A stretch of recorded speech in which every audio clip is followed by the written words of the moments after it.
Hello and welcome to LifeTalk for Tuesday, January 22nd, 2019. I'm Mark Crutcher, and I'm here with the usual suspects. My daughter Sheila. Hi. And my assistant Rennie, or Renee, as Nice she's to be back. properly named. Yes. Yes. You missed last week. No, I didn't. No, she. Oh, no, yeah, that's right. You were here. I was here. Yeah, it was Sheila that was here not two weeks ago. Yeah. Anyway. Yeah. She wasn't feeling good.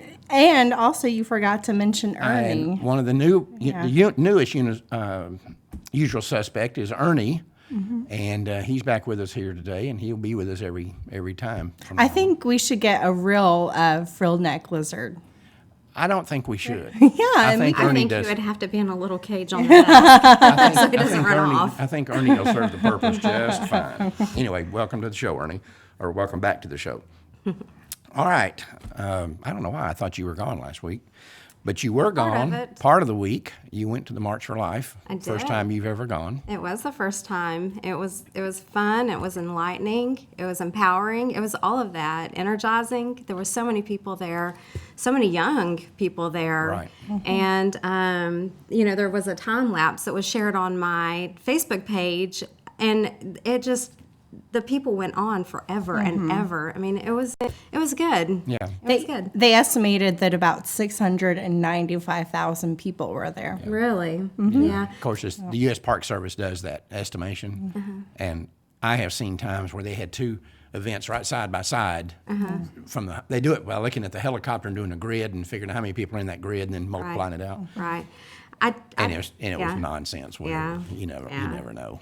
Yeah, and I did, obviously encounter some counter protesters there, which is not ever fun, but That's what you expect. their march was the day after, and apparently they didn't have near as many. So Them with their little stupid pink crocheted hats, and with their little signs, that come up with stupid little sayings. We're going to talk about one of those here in a little bit, but before we do, I don't want to throw a wet blanket on the march. As you know, I'm not a big fan of it.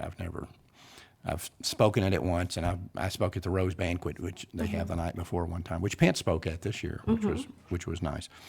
But I think we have to be very careful and understand that the March for Life is not the pro-life movement. right, no. This is and I've always said this. I wrote an article about this years ago and got some criticism about it, but it's a fact. What the March for Life is a pep rally. This is like a pep rally at a high school football. Right. But that's how a lot of marches and rallies and stuff That's what are most like. of them are. Yeah, I mean, even on the other side, Right. They're pep rallies. Yeah. And what you have to remember is it's just like in a pep rally at a high school, and we all went to those, when we were in high school. You can have the greatest pep rally in the world and your team still get beat 60-0. Right. No points are scored, no first downs are made, nothing. It's just a pep rally. Right. Well, It's for the people who watch. It's not for the people who participate. The players don't care whether there's a pep rally or not.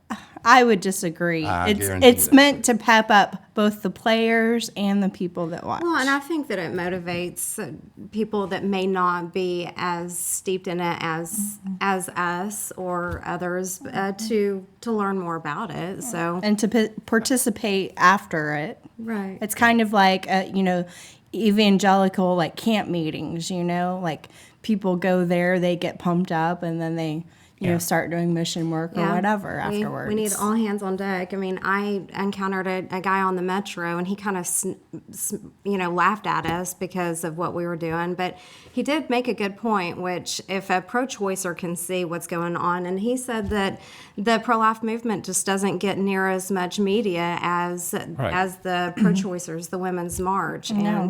And I only saw C-SPAN there. I didn't see anybody else there. And apparently ABC and NBC and MSNBC, all of them were at the Women's March. Yeah. So. Yeah. Well, of course, a good example of that is the situation that happened with that Covington Catholic school. Yes. They're just roundly attacked. I mean, this is like a Klan meeting, according to the media. Yeah. Then it turns out that the whole thing was totally different than what it was projected as. Right. But they're not going to the same extremes in trying to correct it.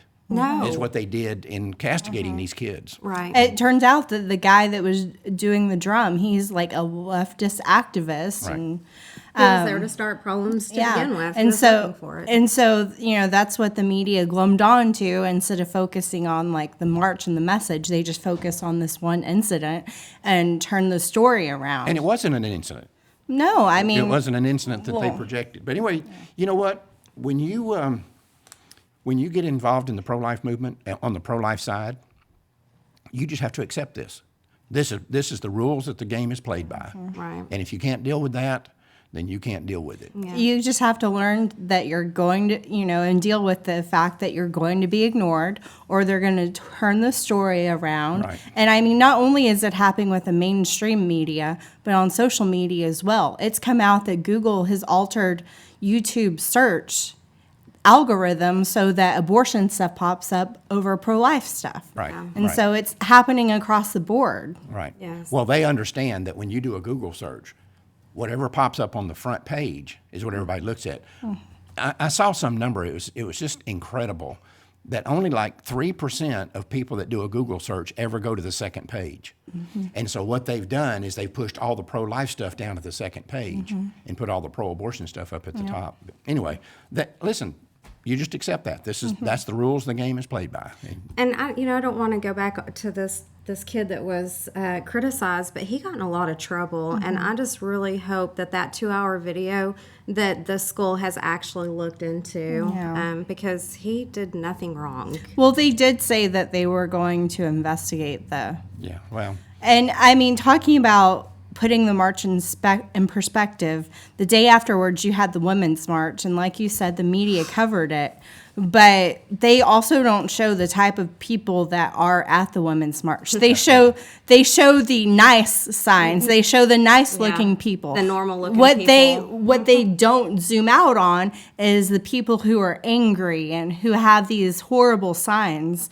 And our website, People of Choice. Pornographic. Yeah. And our website, peopleofchoice.com, helps show what it truly is. Right. These people, some of them are out there not even knowing what they're marching for, but they just want to be out there and be vulgar. Well, yeah, and you shared a People of Choice photo with me yesterday that I'd posted, and it was I think the girl was like 8 years old or something, holding up a horrible sign. I'm not going to say it on here, but it was horrible. And that parent ought to be arrested. Young. That parent ought to be arrested. Yeah. That's child abuse. And plus, there's like people that are topless and stuff. And why aren't they being arrested for indecency? I don't know. Anyway, that's like I said. You just accept that as part of the deal when you're pro-life and you're going to fight this battle. I remember when you were a kid, like every other kid, your biggest thing was, "Oh, that's not fair," and we would make you discipline you. "Oh, that's not fair. No fair. No fair." And I'd always point out, fair is a place where they judge chickens and pigs. It has nothing to do with life. Real life is not fair. And even that's not fair sometimes. Patty Smith was there. I think she actually gave a speech, but she said, "I was there and saw the signs. They were there." Right. Yeah. Oh, yeah. Well, anyway, when we come back from RoeBots, we're going to talk about one of the signs and the idiocy behind one of the pro-abortion signs that I saw on television, and I know you saw in person as well. So anyway, let's take out a moment for RoeBots, and when we come back, we're going to talk about that. In 1973, the U.S. Supreme Court legalized abortion nationwide. The decision is called Roe versus Wade, and those who defend it are known as RoeBots. This is how they think. You have every right to believe that abortion takes a human life, but as a Christian, you should not be fighting it in the political system. You should be fighting it through prayer. This is complete nonsense. What someone believes about any subject is irrelevant if it does not control their behavior. For example, you can be assured that most rapists would say that rape is wrong, but that belief means absolutely nothing to the women they might rape. In the case of abortion, it is not uncommon for people who work in abortion clinics to concede that they believe abortion is wrong, but that belief doesn't provide much comfort to the helpless babies they butcher. The point is that belief and prayer are not intended to be substitutes for action. To understand that, imagine that a 5-year-old girl has been hit by a car and is lying unconscious in the street, possibly dying. every Christian believes that God has the power to instantly heal her. But does that mean we would not call an ambulance and instead just stand around and pray while she bled out in the street? Obviously, not even the most sincere believer in the power of prayer would suggest such a thing. So the question becomes, if we honestly believe that the unborn has the same right to life as the born, why should we be willing to say that all we will do to save their lives is pray for them? How can we justify one standard for protecting unborn children, but a different one for protecting born children, while claiming that both have the same right to life? That double standard is irrational and cannot be justified. While prayer must always be a central part of the pro-life effort, it must not be used as an excuse for doing nothing in the face of evil. Welcome back. I saw on television, and I asked you about it, and you said you saw the same thing. These pro-aborts carrying signs down there, one of my members, and they're not hand-lettered signs. These are professionally produced, so obviously there was more than just one of them. Right. Saying, fund Planned Parenthood, every child a wanted child. And that's kind of the mantra to defend abortion that Planned Parenthood uses. Yep. We need to talk about what utter nonsense this is. This is garbage. Yes, it is. First off, let's make the point. Most pregnancies in the history of the world, I'm going to bet you, the vast majority of pregnancies were unplanned, right? Mm-hmm. Yeah. And a high percentage of them were unwanted. But that doesn't mean that every unplanned or even unwanted pregnancy automatically produces an unwanted baby. That's right. That's right. That's a fact. That is a fact. And, I mean, you had unplanned pregnancies. One. Yes. Right. Was that baby unwanted when you saw the baby? Oh my gosh, no. Right. No. And the vast majority of women who have a baby, when they weren't planning on being pregnant or maybe didn't even want to be pregnant, don't look at their baby and say, oh, I don't want that. I'm not interested in that. Right. Unwantedness, if that's a word, is an indicator of a flaw in the parents who create that baby, not in the baby. Right. So why kill the baby for a flaw that exists in the parents? And I would say not only looking at it at an individual standpoint, but looking at it at a societal standpoint as well. The problem is that our society has pushed that, yes, children aren't wanted. They're leeches on our society. They're leeches on our economics. They're leeches on the environment. You can go on and on. And there's a lot of couples now that are child-free couples. Like they say, we're not going to have children, and then they end up having abortions. Every single baby, someone would want that baby. They would want to adopt that baby. They would want to take care of that baby. But with abortion and, the value of children not being there anymore, like children aren't seen as valuable by society anymore. Well, they're not seen as having inherent value. Yeah. They're only valuable to the point that we want them or what they can do for us. Right. And, for a lot of people, you see this particularly in more what you might call yuppies. That's not a word that's used much anymore. Rich people. Not necessarily rich people, but just young people that are on coming up. And they do things by a certain mode. Okay, you're supposed to have a BMW and a Land Rover, a Range Rover or whatever. And then at some point you're supposed to have 2.3 kids. And they have children basically as jewelry or accessories to their lives. But the child itself has, because of legalized abortion, we've decided that children in and of themselves don't have inherent value, that they're only valuable to the extent that they benefit us and that we want them. And, the other thing I think we need to look at here is that the abortion industry has killed in excess of 60 million babies. Yeah, almost 61. Has that reduced the number of unwanted babies in America? No. Has it eliminated the number of So how many babies do you have to kill before this benefit kicks in? Before, if 60 million's not enough, if we've still got unwanted babies in this world, unwanted children in the world, after killing 60 million, I want to hear somebody from the pro-choice side tell me, how many do we have to kill before this thing starts kicking in. Well, and also now it's having reverse consequences with the, the low birth rates and stuff. Oh, yeah. It's already happened in Europe where, there's not enough people to, fill the position of people that have died. Well, now that's happening here in the United States. It has been happening. Because of the low birth rates, the low number of children, we're not able to replace, people who have died. Without immigration, our population has decreased in the United States if we take immigration out of it. And again, we've talked about this many times. That's why the Congress is not going to solve the illegal immigration problem. They have no vested interest in solving it because it solves the problem of the dearth of workers in this country. Without these illegal immigrants coming here, our economy would collapse. And the Texas economy, which is the model for the rest of the union, the Texas economy would collapse overnight if we were to get rid of them. Can I read something that Sherry put on here? Okay. She says, when will we begin serious discussion about sex education? When will who begin it? We've had sex education in the high schools since the 1960s. In the schools and in the media, I'd love to march in a sex and health education parade soon. If there are millions of abortions, then surely there are millions of education, or millions for education. Yeah, I don't know what the point they're making is. We've had sex education. And by the way, since the problem was not the sex education came into the schools back, even when I was there, it was starting about that time.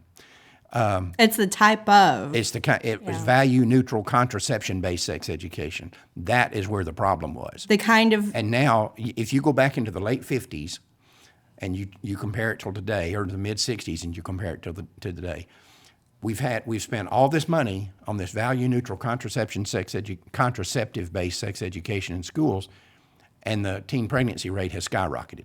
So where's the benefit from this again? How much do we have to spend? How many times do we have to do this? Right. And it's also the type of sex education that Planned Parenthood is pushing. They've invaded the schools. So you can talk about sex education all you want, but it's the type of sex education that makes the difference. Yeah, I was going to make that point. Yeah. Planned Parenthood is trying to get into every school district that they can. They can put their hands on, and they are not teaching properly. No. And if you go listen to some of the stuff that we see come in here from people out in the area who say, this is what they told my kid, Planned Parenthood told my kid in sex education classes. If someone had told that to Sheila when she was 10 years old or 12, some of the things that I hear, I would have been at that school.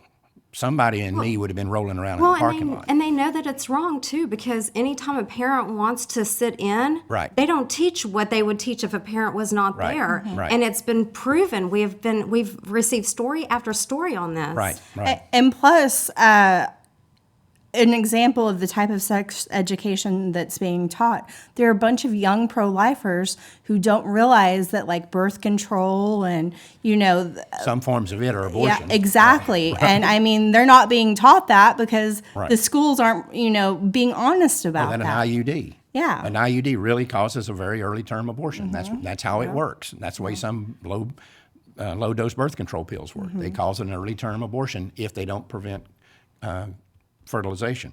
Yeah. But let's go back to this unwantedness thing for a minute. Okay.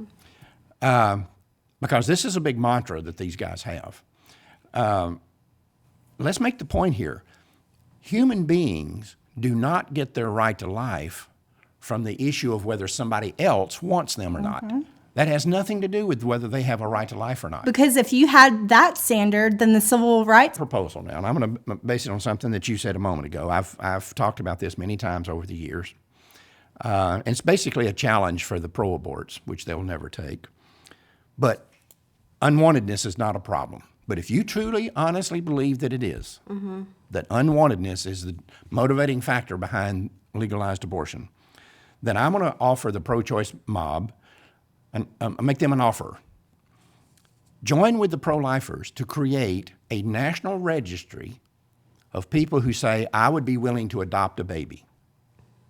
We know that for every baby that's adopted, when we started trying to adopt a baby, and we ended up with you eventually, thankfully, I had to kind of throw it. Yeah, right. There were moments, but well, that's true with your kids, though, right? And you gave birth to them. Sorry, Keely, Leighton, and Keegan. Right.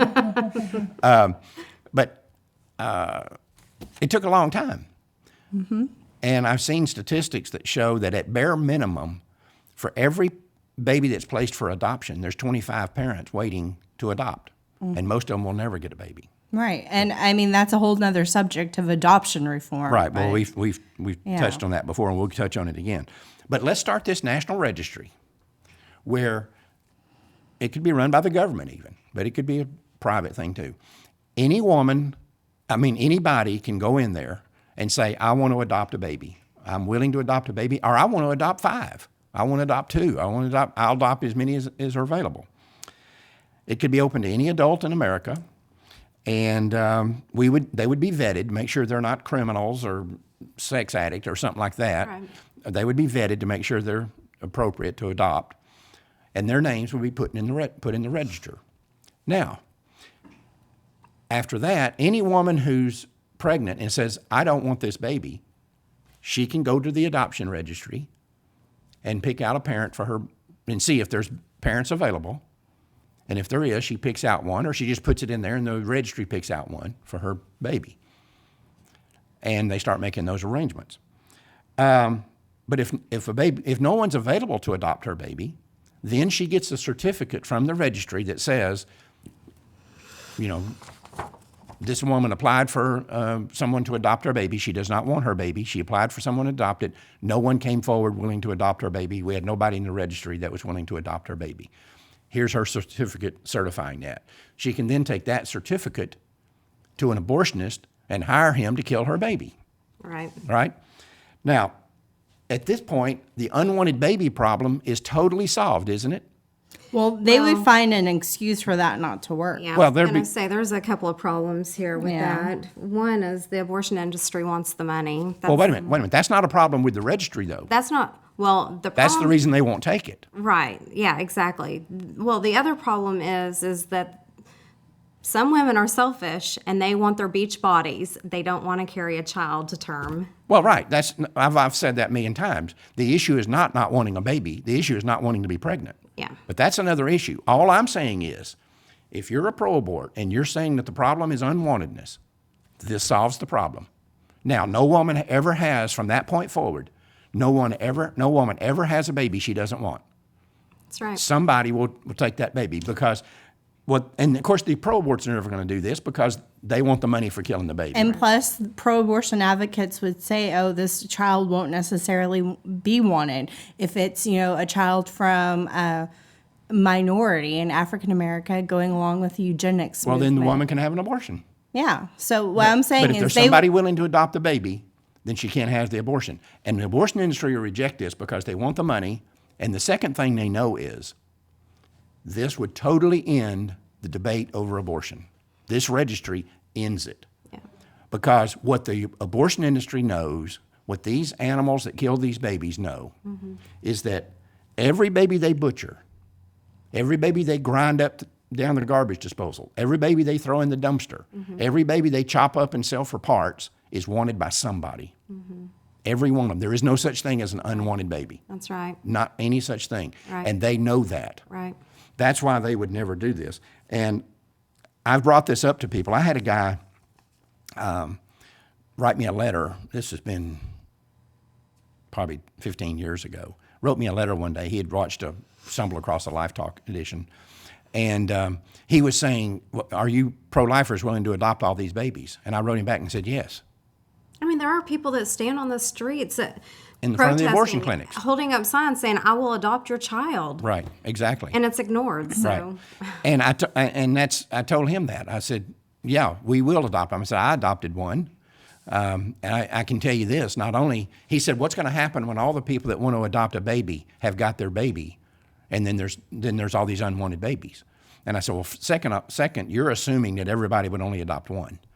I said, there are people out there that would adopt 3 or 4 if they could afford it. But because there's such a shortage of babies, the adoption rates have gone through the roof. You're talking about $20,000, $25,000.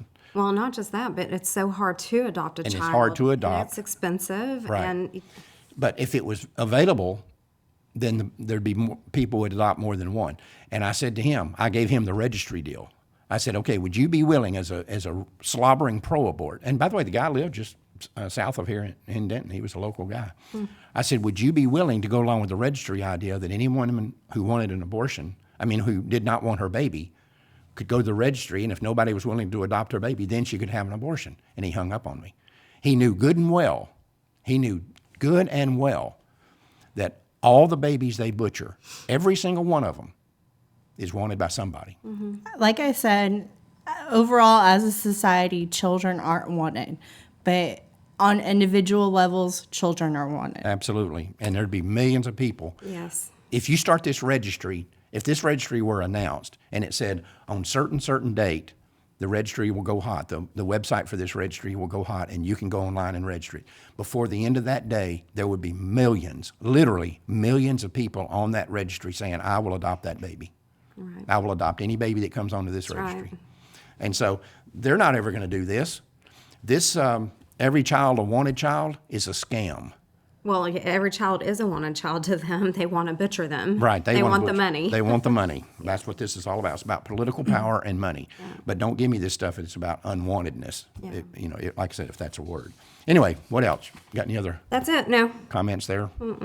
Anything from you, Sheila? How about you, Ernie? Got anything to add to the deal here? Ernie seems pretty silent today. He just seems to be standing there kind of. Yeah. He doesn't move a lot. As more political stuff goes on, he'll be more loud. But, He'll be joining the conversation more often. I think Patty did a blog post about the sex education, it looks like, from here. So we might want to go and find that and read it. Yep. Anyway, that's it. Yep. So we have had some really good comments and show ideas, and if we use them, we will send you this mug.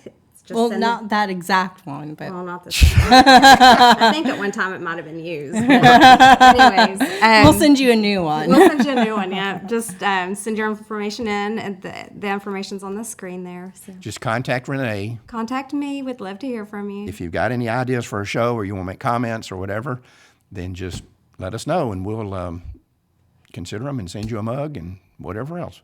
We've even sent other things to people, I know we have. We've got books, books and we've sent- stickers, decals. But you'll at least get a mug at bare minimum. Yeah. That's it. That's it.